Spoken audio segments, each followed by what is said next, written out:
문재인 대통령이 조금 전 오늘 오전 취임 4주년을 맞이해서 특별 연설을 했습니다. 코로나19와 부동산 문제, 한반도 평화 프로세스 등 다양한 현안들에 대한 언급이 있었는데요. 청와대 연결합니다. 임혜준 기자.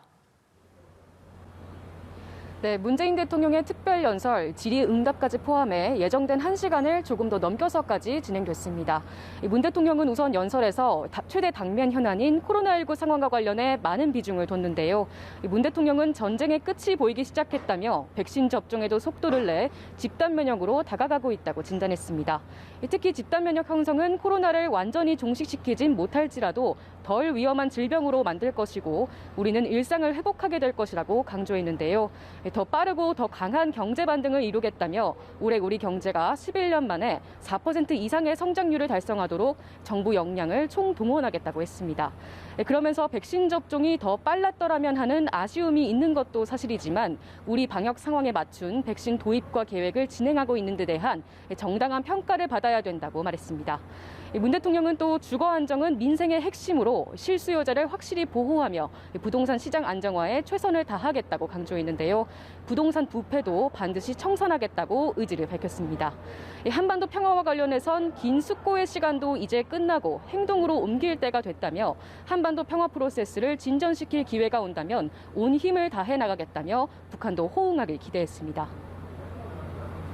네, 그리고 연설이 끝난 후 청와대 출입 기자들과 질의응답 시간을 가졌는데요. 자질 논란이 일고 있는 새 장관 후보들에 대한 입장도 나왔다고요. 네, 이어진 질의응답에선 자질 논란이 일은 새 장관 후보자들에 대한 언급도 있었습니다.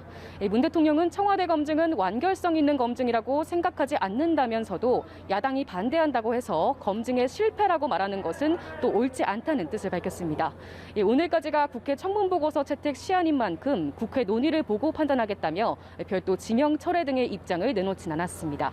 문 대통령은 그러면서 지금의 청문회는 개인의 능력은 제쳐두고 오로지 흠결만 놓고 따지는 자리가 되었다면서 청문회 제도에 대한 아쉬움도 드러냈습니다.